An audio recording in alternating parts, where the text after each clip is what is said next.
Des camarades de classe arrogants ont invité le perdant de leur classe à la réunion 5 ans plus tard, juste pour se moquer de lui. Marcus Green, le garçon noir timide qu'il qualifiait autrefois de bizarre, est entré vêtu de baskets usées et d'un sweat à capuche délavé. Les rires ont éclaté. Brooks a affiché un sourire narquois. Chase s'est vanté de start-up fictive et Tyler l'a même raillé sur scène. Tout le monde pensait que la plaisanterie était prête. Mais quand Marcus s'est avancé, calme et inébranlable, la salle s'est figée. Le même personne qu'il moquait a révélé une vérité qui a fait disparaître tous les sourires arrogants et a laissé ses camarades étouffés dans leur propre honte. Avant d'aller plus loin, si c'est la première fois que vous regardez l'une de nos vidéos, nous serions ravis que vous appuyiez sur le bouton d'abonnement. Votre soutien compte énormément pour nous et cela nous aide à vous apporter encore plus d'histoires puissantes. Restez avec nous jusqu'à la fin. Et si l'histoire vous touche, partagez vos pensées dans les commentaires et partagez-la avec un ami. Maintenant, commençons. L'invitation est arrivée dans une enveloppe blanche pâle, glissée sous une pile de courriers non ouverts dans le petit appartement de Marcus Green. L'écriture sur le devant était familière, bien que guindée, comme si quelqu'un avait trop forcé pour la rendre élégante. Réunion de la promotion 2018, vous êtes invités. Marcus l'a regardé longuement, son pouce caressant le rabat plié. Le nom du lieu brillait en gras. Salle de banquet de l'Académie Rutherford, la même école privée qui l'avait autrefois fait sentir qu'il n'y avait pas sa place. Il se souvenait de ces couloirs, des rangées interminables de casiers peints trop vivement, de l'écho des baskets claquant contre les sols polis, et de lui-même, silencieux, épaules voûtées, serrant ses livres comme un beau.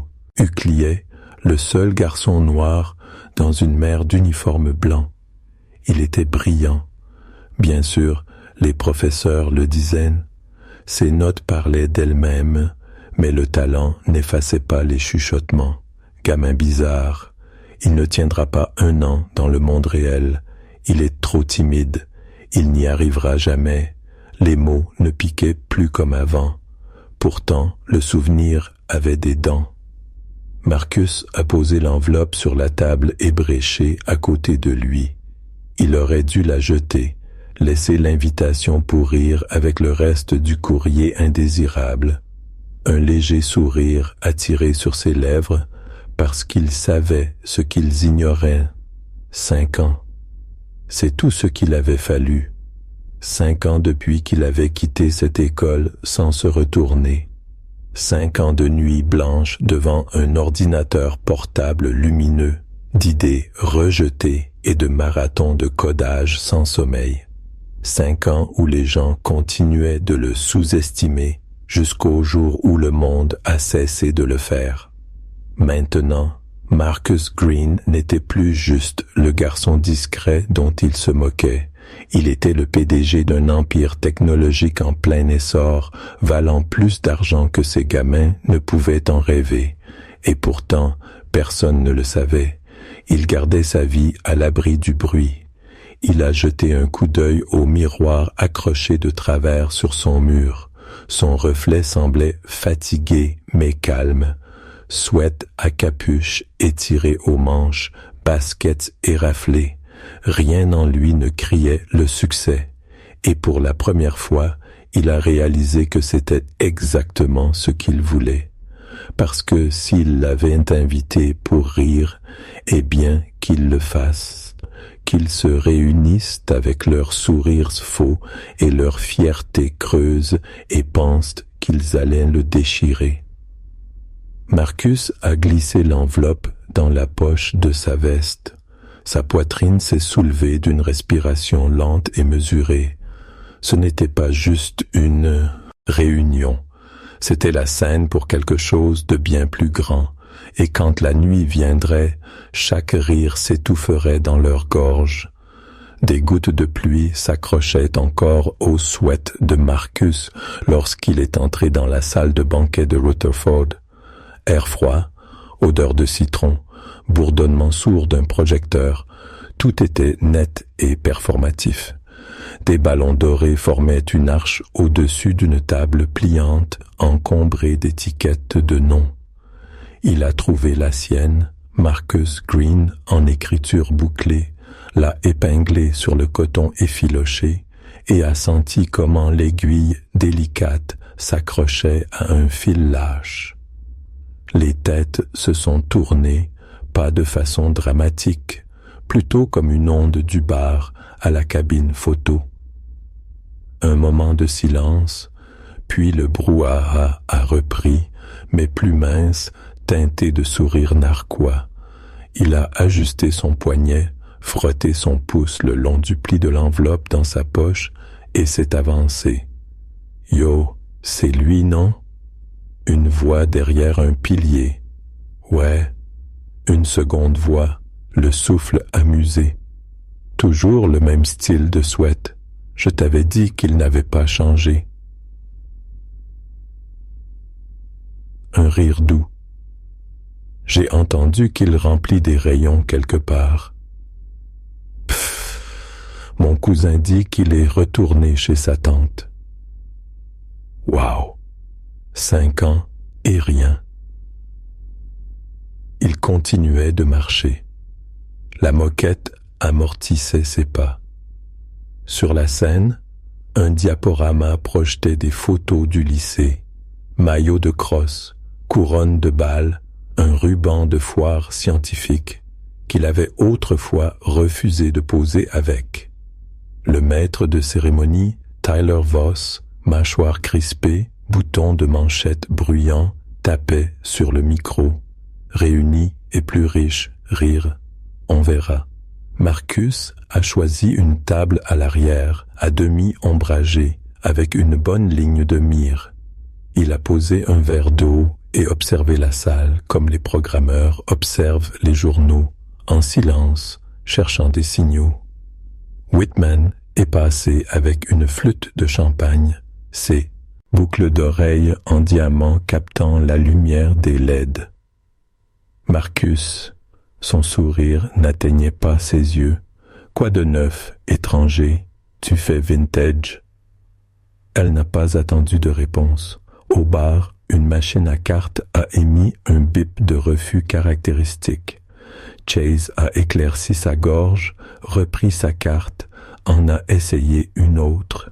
Le barman a tourné l'écran discrètement, trop poli pour annoncer l'échec. 2 gars à proximité ont comblé le silence. T'as entendu? L'appli de Chase a encore floppé. Chut. Les investisseurs détestent les autopsies publiques. Tyler a repris le micro. Bon, petit jeu. Avant et maintenant. Les photos défilaient. École de droit. Une ouverture de studio de Pilates. Quand le créneau de Marcus est arrivé, le cadre n'affichait qu'un carré gris vide. Photo non fournie.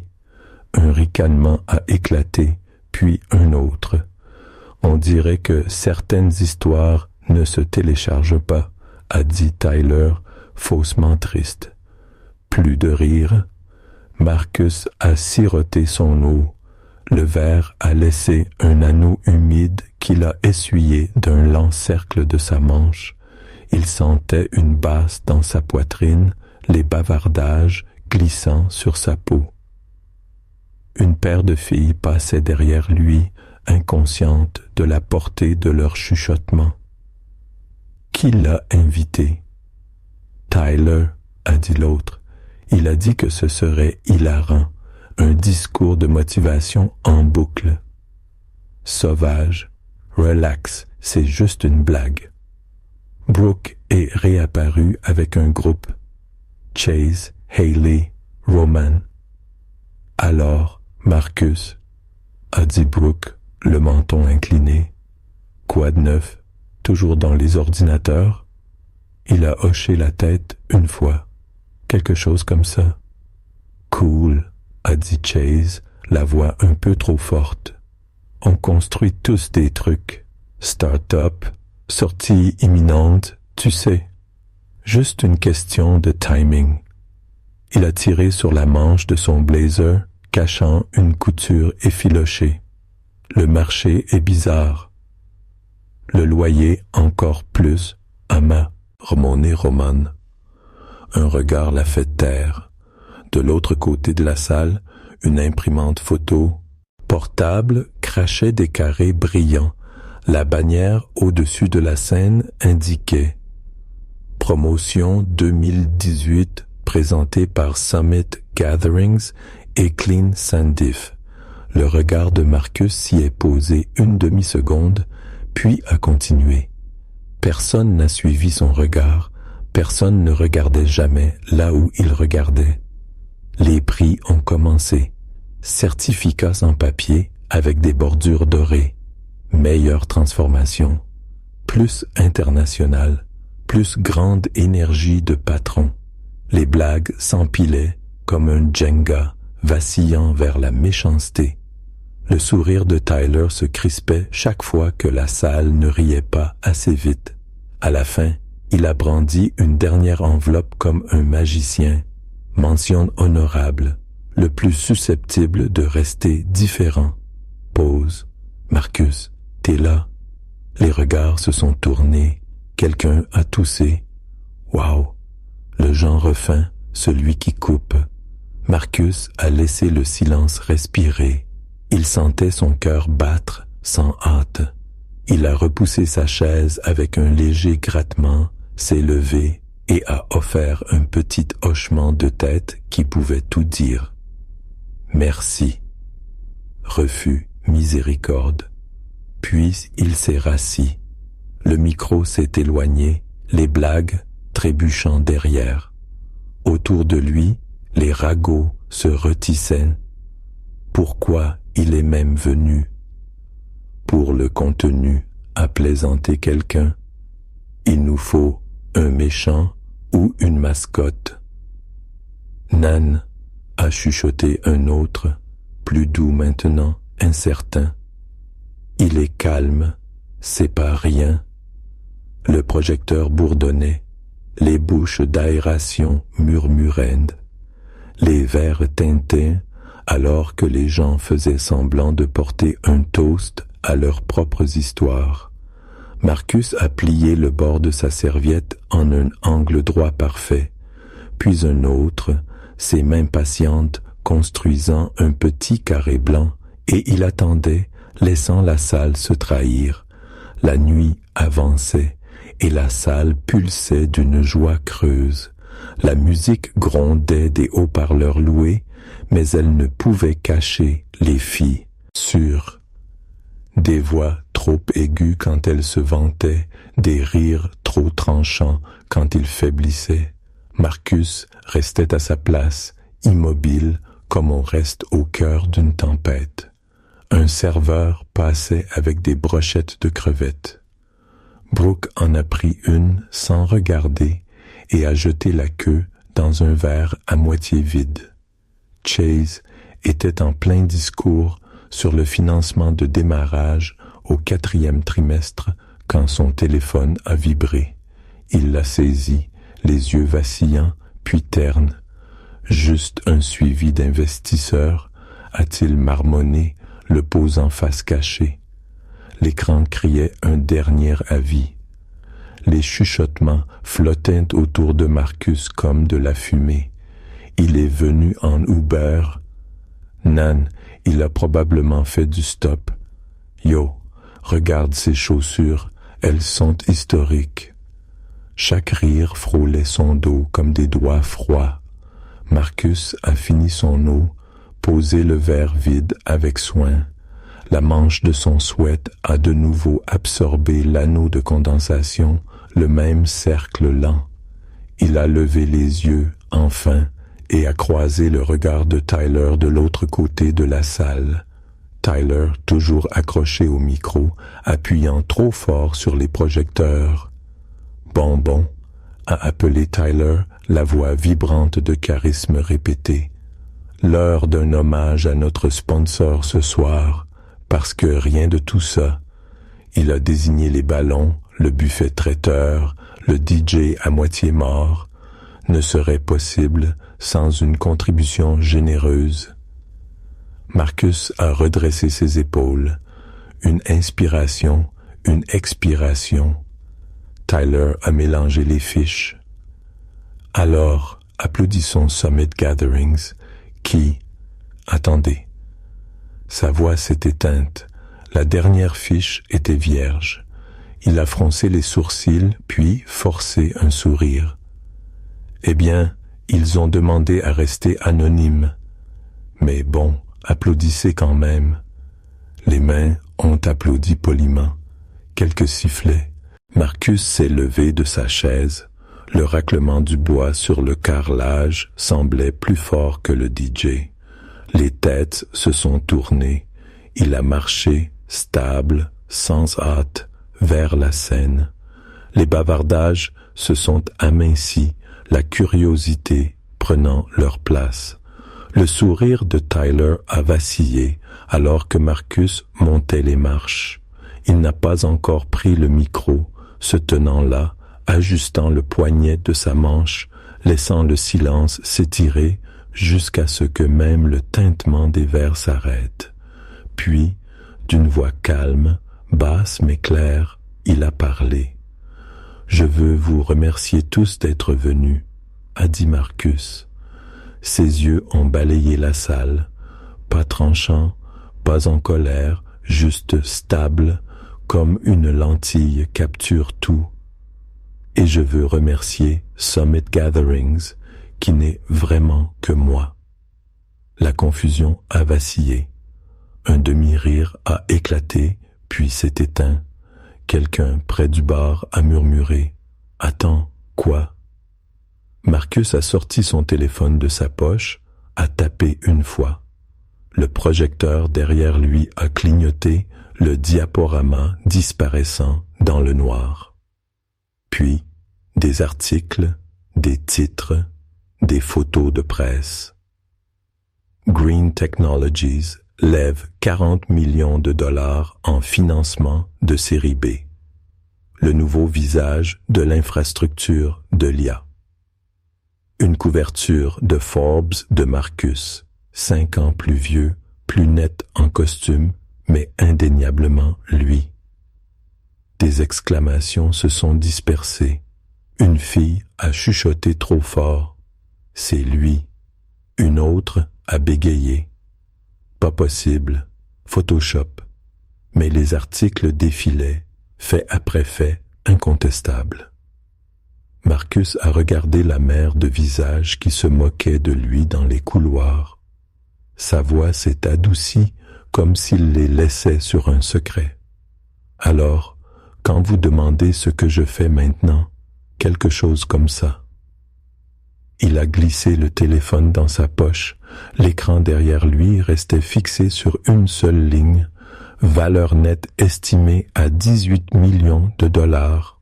Le silence qui a suivi était différent, pas le calme de la cruauté, pas la pause avant le rire. C'était lourd, pesant, le genre de silence qui fermait les gorges et faisait suer les paumes.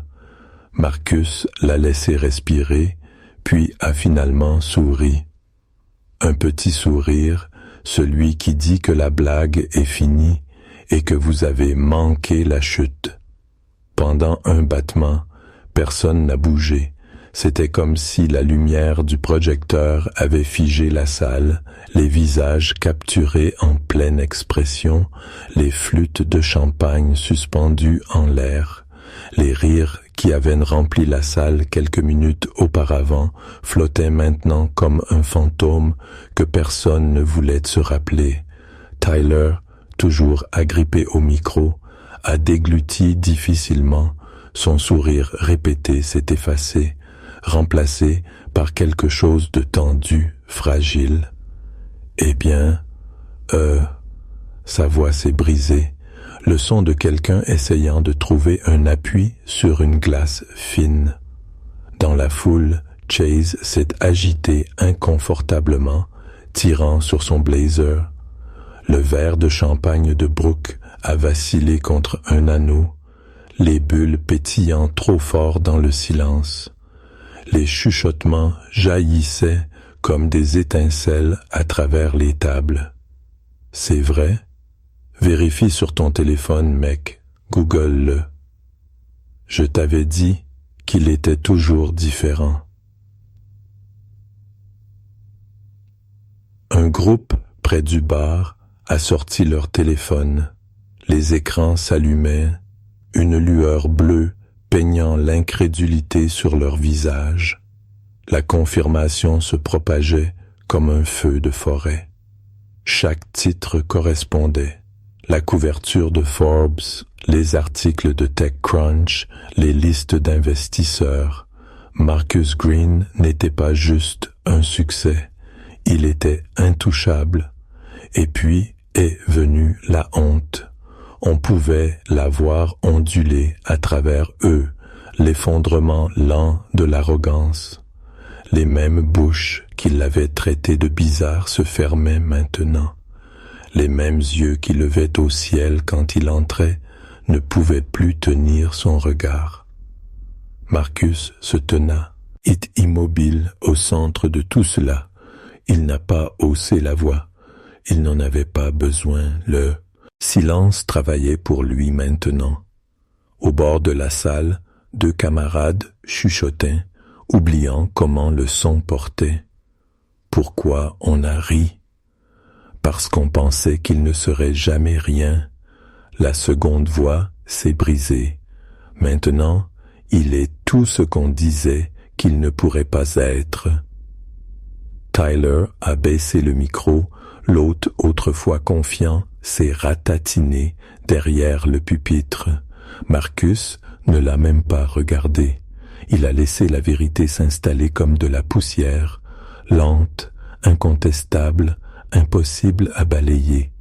Le garçon en haillons n'était plus la blague, il était la mesure. Marcus s'est avancé, plus près du bord de la Seine, son ombre s'étendant sur le sol. Sa voix portait, stable et calme, sans colère, sans amertume. Vous voyez, ce que vous appeliez bizarre, c'était de la vision. Ce que vous appeliez échec, c'était de la patience. Et ce dont vous riez est devenu la raison pour laquelle vous êtes dans une salle que j'ai payée. Quelques-uns se sont agités sur leur siège, la honte pesant plus lourd que les costumes sur leurs épaules. Brooke a baissé son verre. Chase a regardé le sol, les lèvres entr'ouvertes, mais aucun mot ne sortait. Tyler fixait ses fiches comme si elle pouvait réécrire l'instant. Marcus a laissé le silence s'épaissir, puis a donné un petit hochement de tête. La différence entre nous, ce n'est pas la chance, c'est ce que nous avons choisi de croire sur nous-mêmes et sur les autres. Il est descendu de la scène et passé devant les visages stupéfaits et s'est dirigé vers la sortie. Personne ne l'a arrêté. Personne n'a osé. Les rires qui l'avaient autrefois visé résonnaient maintenant seulement dans leurs souvenirs, la moquerie transformée en miroir. Marcus a quitté la salle, la tête haute, l'air frais de la nuit sur sa peau. Pour la première fois, l'étiquette de perdant avait disparu pour toujours, car il n'avait pas juste gagné. Il avait possédé la scène même sur laquelle ils avaient essayé de l'enterrer. Marcus est sorti de cette salle la tête haute, prouvant que chaque insulte était fausse, sans hausser la voix. Alors, dites-moi, Si vous étiez à sa place, moqué et sous-estimé, auriez-vous révélé votre succès ou seriez-vous parti en silence? Partagez vos pensées dans les commentaires et n'oubliez pas de vous abonner pour plus d'histoires qui renversent le script de l'arrogance.